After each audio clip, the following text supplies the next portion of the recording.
All right, what's up, everybody? Daniel Joseph here. Figured I'd get on here real quick and just hit some tips, for maybe some of my guys that are just now getting into hauling a boat and things. And I figured we'd get into a quick little video here of things that I do when I'm hauling my bass boat, like must-haves, maintenance, and things. Getting ready to load her up and get ready to go fishing. So let's get right into it. First thing I think about, start up here at the front of the boat. My boat has trailer brakes. Your boat may not have trailer brakes. My old boat didn't. This one does. I just got through servicing my trailer brakes. I had a leak, got it fixed. Now my trailer brakes are good to go. I want to make sure that those are good. I know back on my hubs, one thing I like to do, especially before I take a long trip, is to grease the hubs that are right behind the wheel. Take the wheels off, and you can grease the hubs. Makes hauling these things a lot easier. And then when I think about the front of the boat, one thing that I've had to do is get a drop hitch for my truck. If your truck sits up higher than your boat, you're going to want to put a drop hitch on your truck, maybe a 2-inch drop, maybe more. Because if your truck's sitting up higher and your boat's on an incline, it's going to cause that boat to sway. It's going to cause a lot of wear and tear on your tires, on your trailer. So it's a really big deal that you really figure out what size drop you need for your trailer hitch on your truck when hauling your bass boat.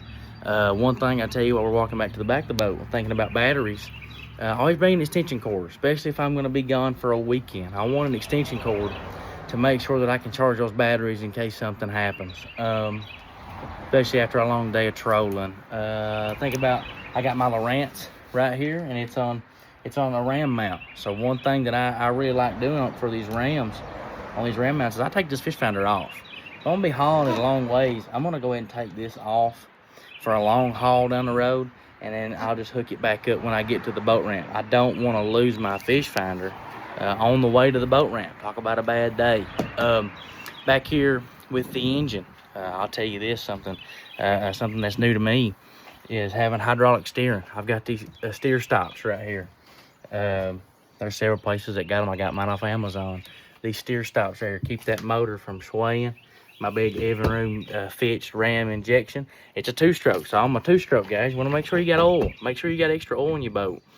This boat's got a reservoir. I don't have to mix it, but still yet, I'm not always monitoring how much is in that reservoir. Maybe I get to the boat ramp and realize, oh, I'm about out of oil and I don't have any in my boat. So I want to make sure that I've got an extra supply of oil.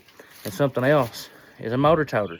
I want to make sure I got a good motor toter. I know these things, they got this piece that flips down. Some people use that. I don't like using that. I got these motor sticks here that slide right over top of these pistons. All I gotta do is raise my boat up, pull them off, and I'm good to go. Motor toters are good to go. I check my boat buckles, make sure they're good and tight. But these are just some things that I do when I'm hauling my boat to make sure that everything's good to go. Less issues on the way means that I can get there with less headaches, be able to fish, be able to catch more fish without a headache. Making sure, like my fish finders are tight, that everything's strapped down. Make sure my winch is good and tight. Just doing a good walkthrough, making sure everything is good. But that's just a few things that I do. I'm sure y'all maybe have some more things that you do whenever you're hauling your boat. If you got anything else maybe that I missed in this video, let me know. I'm excited to get ready to fish, ready to load this thing down with all tackle and rods and all that good stuff, and ready to head out and hit the water. Thank you all. God bless you. I'm Daniel Joseph.